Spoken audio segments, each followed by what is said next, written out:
নমস্কার বন্ধুরা, home of test চ্যানেলে আপনাদের সবাইকে স্বাগত। আজকে আমি করে দেখাচ্ছি অত্যন্ত সাবেকি এবং নিরামিষ একটা রেসিপি, কাঁচকলার কোপ্তা। আমি এখানে 3টে কাঁচকলার একটা মাঝারি সাইজে আলু অল্প একটু নুন হলুদ দিয়ে সেদ্ধ করে নিয়েছি অল্প একটু গোটা গরম মশলা আর তেজপাতা, শুকনো লঙ্কা, কিছু পরিমাণে ধনেপাতা কুচি, একটা বড় সাইজের টমেটো কুচি, 1 টেবিল স্পুন নিয়েছি ময়দা বাইন্ডিংয়ের জন্য, অল্প একটু নারকেলকে গ্রেট করে নিয়েছি কাঁচা লঙ্কা কুচি এবং গোটা, স্বাদ মতো নুন। এছাড়া মশলার মধ্যে নিয়েছি 1 টিস্পুন করে জিরে গুঁড়ো, ধনে গুঁড়ো, হলুদ গুঁড়ো ও কাশ্মীরি লঙ্কার গুঁড়ো। এছাড়া নিয়েছি 1 টেবিল স্পুন চিনি আর ভাজা মশলা গুঁড়ো। এর মধ্যে আছে জিরে আর গরম মশলা ভেজে গুঁড়ো করে নেওয়া। আমি প্রথমে আলু আর কাঁচকলাগুলো গরম অবস্থায় একটা ম্যাশারে করে ম্যাশ করে নিলাম। এটা গরম অবস্থায় মাখিয়ে নিলে খুব মোলায়েম হয়। তারপরে একে একে স্বাদ মতো নুন, অল্প একটু চিনি, যেহেতু এটা নিরামিষ রান্না একটু মিষ্টি ভালো লাগে। তারপরে ভাজা মশলা গুঁড়ো, গ্রেট করে নেওয়া নারকেলটা, ধনেপাতা কুচি আর কাঁচা লঙ্কা কুচি দিয়ে ভালোভাবে মিশিয়ে নিয়ে এর মধ্যে দিয়ে দিলাম 1 টেবিল স্পুন ময়দা বাইন্ডিংয়ের জন্য। তারপরে ছোট ছোট বলগুলো তৈরি করে নেব।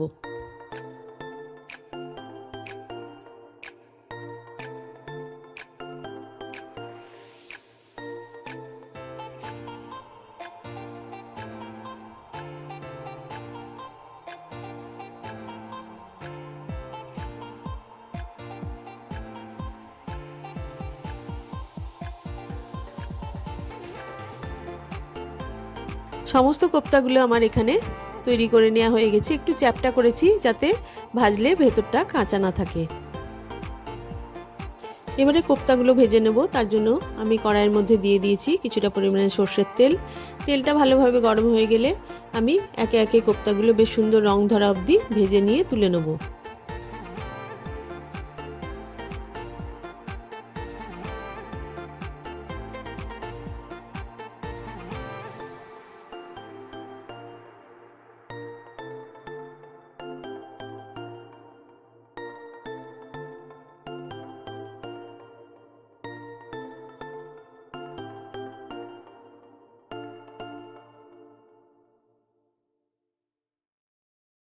কোপ্তা ভাজার তেলটার মধ্যেই আমি গ্রেভিটা করে নেব।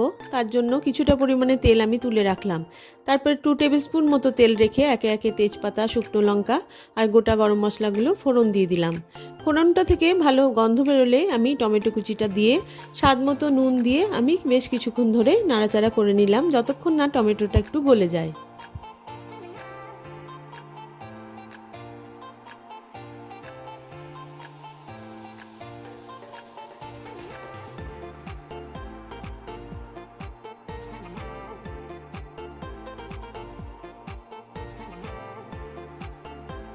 এরপরে একে একে দিয়ে দিলাম জিরে গুঁড়ো, ধনে গুঁড়ো, কাশ্মীরি লঙ্কার গুঁড়ো ও হলুদ গুঁড়ো। তারপরে মশলাটা যাতে পুড়ে না যায় তার জন্য অল্প অল্প করে একটু জল দিয়ে মশলাটা ভালোভাবে কষিয়ে নেব, যতক্ষণ না মশলাটা থেকে তেল ছাড়তে শুরু করে।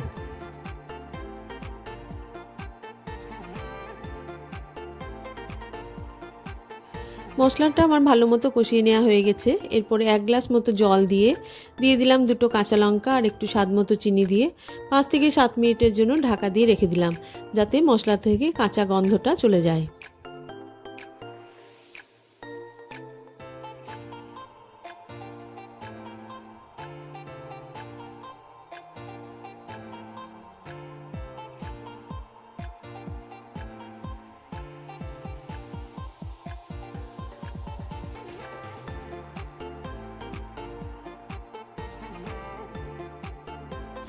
এরপরে ঢাকাটা খুলে আমি ভেজে নেওয়া কোপ্তাগুলো দিয়ে দিলাম। তারপরে ওপর থেকে দিয়ে দিলাম একটু ধনেপাতা কুচি, অল্প একটু ঘি আর গরম মশলার গুঁড়ো। নিরামিষ কোপ্তা কারি একেবারে আমার পরিবেশনের জন্য তৈরি হয়ে গেছে।